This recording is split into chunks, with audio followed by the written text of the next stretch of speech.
Karlskrona is known as Sweden's only Baroque city, and it's a UNESCO World Heritage Site. This is also where Sweden almost went to war with Russia in the 1980s. Today I'm gonna talk about an incident called Whiskey on the Rocks.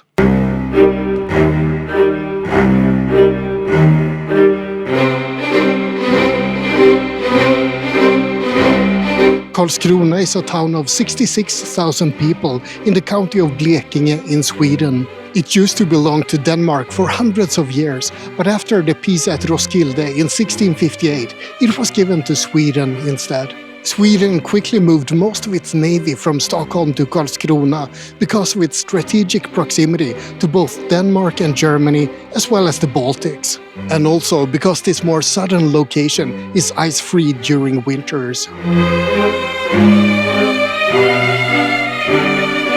Karlskrona is named after the Swedish king Karl XI, and the city grew quite quickly.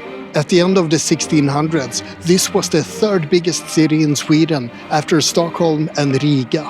Yeah, that's Riga in Latvia. Sweden's borders were quite different back in the 1600s. There's a lot to see in Karlskrona. Outside the Karlskrona Admiralty Church, you can see Old Man Rosenbom, for example. He's been there since the 1700s, holding some more or less relevant Bible quotes in his wooden hands. Stortorget, the main square, is actually the biggest square in Sweden. And there's a lot of museums in the city. The County of Blekinge Museum, for example. And the Marine Museum, which I'm definitely gonna use some B-roll for in this video. And since it's a coastal city, you can also take a boat out to the Karlskrona archipelago, which consists of 90 gorgeous islands. And the archipelago is also where the tale of Whiskey on the Rocks starts on the night of October 28, 1981.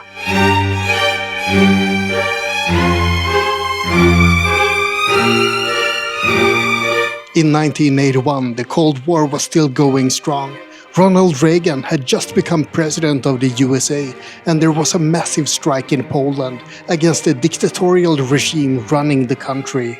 At the same time, the Soviet Union was performing their biggest military exercise ever, Zapad 81. 100,000 people participated in Zapad 81, and lots of different types of ships. And submarines as well. One of those submarines was a Whiskey-class submarine that was patrolling the area east of Bornholm when they suddenly received instructions to open a package with classified orders. Those orders was the start of a secret military operation against Sweden.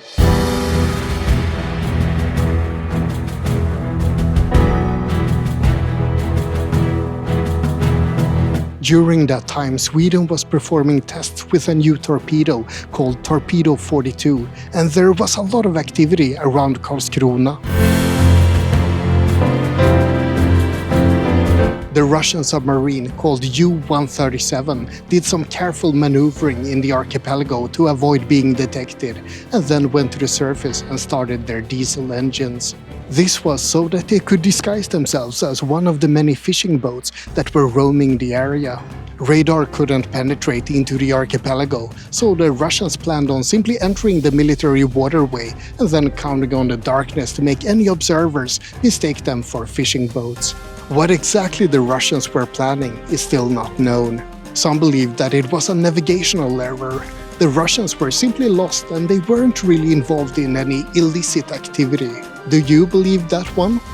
Another possibility is that the submarine commander was performing some sort of infiltration test in order to be promoted. But many believe that it was quite simply espionage, possibly to map out military installations and mines. Regardless of what their mission actually was, everything came to an abrupt halt at around 8 p.m. when a submarine suddenly ran aground at a place called Torumskär. The submarine was completely stuck on the rocks and they couldn't get away despite running the engines on full blast. Many people in the area heard the engines but assumed that it was a marine exercise of some sort. In the morning, a couple of fishermen saw oil leakage and followed it to the submarine that was stuck on the rocks. The fishermen called the naval base at Karlskrona, who didn't believe them at first, but eventually they decided to investigate anyway, but it took them 2 hours to get people on site. Then things started to happen very quickly. The Swedish Coast Guard and the police also arrived on site, and the Swedish Navy commander Karl Andersson initiated communications with the Russian submarine commander. He was a third-degree commander called Anatoly Mikhailovich Gustin, and he explained that they came from Kaliningrad and had accidentally ended up in Sweden due to problems with their navigation systems. Supposedly. While the Swedish Navy was securing the area, they suddenly received information that Russian forces were approaching Swedish territory. Several Russian warships were on the way, loaded with Russian special forces. Meanwhile, the Russian ambassador contacted the Swedish foreign minister, demanding that the Russians were to be allowed to salvage the submarine. Sweden refused and set up mobile coastal artillery systems ready to fire at the Russians. Everyone was holding their breath for what would happen next.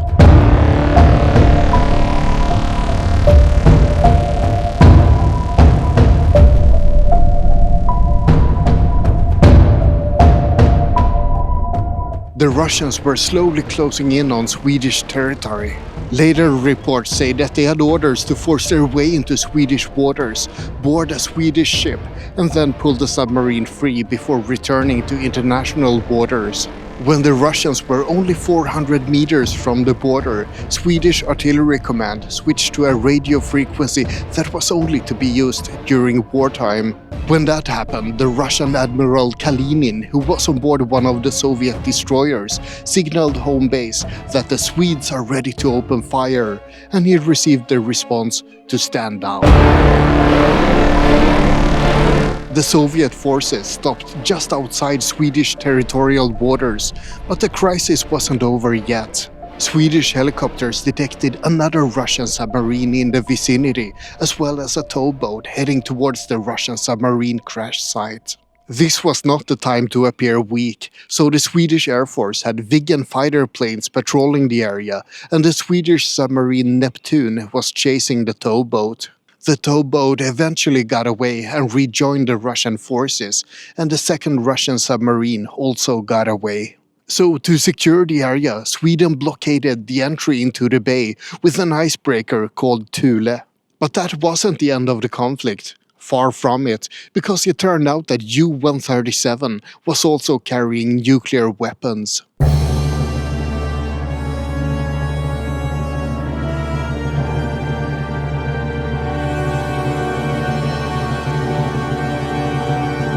Breaching Swedish territory with a submarine was already a severe incident, but bringing nuclear weapons as well, that escalated the situation to a whole different level. This was the beginning of a diplomatic game of cat and mouse. At first, the Soviets refused to let the submarine commander be interrogated, but after Sweden let them know about the uranium they had detected on board, they agreed to the interrogation, as long as 2 Soviet diplomats could attend as well. The submarine commander was interrogated for 6 hours on board a Swedish warship, but he stuck to the story that it was all a navigational error. He claimed that they believed that they were outside the coast of Poland. The Swedes commented that this was a navigational error worthy of the Guinness Book of World Records, and they wondered if that was how the Soviet fleet typically navigated. The commander blamed faulty navigational equipment, but the experts later confirmed that nope, everything was working exactly as intended. The Soviets later changed that story and claimed that it was all due to the commander's incompetence. And to make things worse for the commander, and for the Russians, the whole incident was recorded by journalists who were present on site. And they also filmed the commander being transferred to and from the interrogation. The Soviets claimed that this made them look like fools in front of the whole world. Personally, I'd say that they managed to do that just fine by themselves.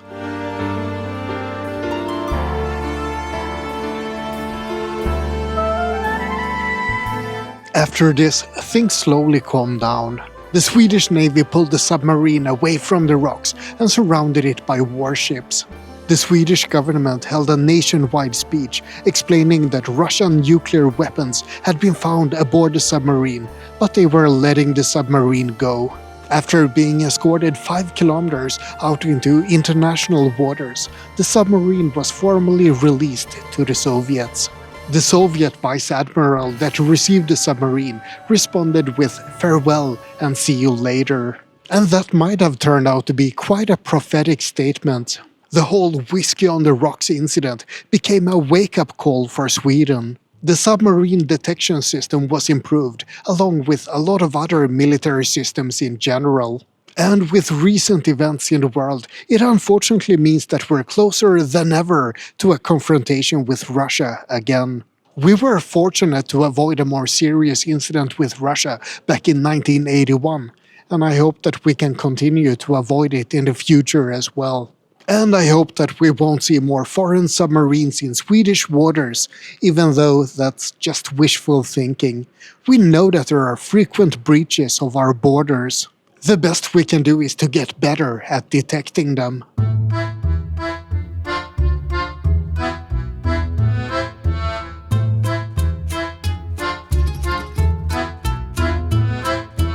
U-137 and the Whiskey on the Rocks incident became world news back in 1981, but it's still talked about today. In fact, in December 2024, there's a TV show coming out called Whiskey on the Rocks, detailing all of these events. It's a joint production between the Swedish TV network Disney Plus and Skyverse Nordic, and it's gonna air around Christmas 2024.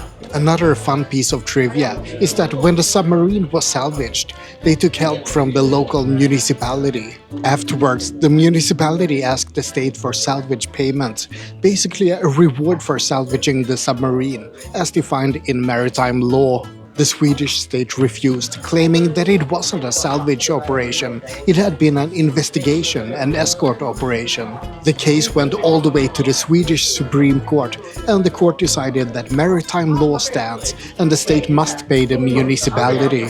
The salvage reward is there to encourage people to help each other at sea, and apparently that also applies when salvaging a Russian submarine that has illegally breached Swedish waters.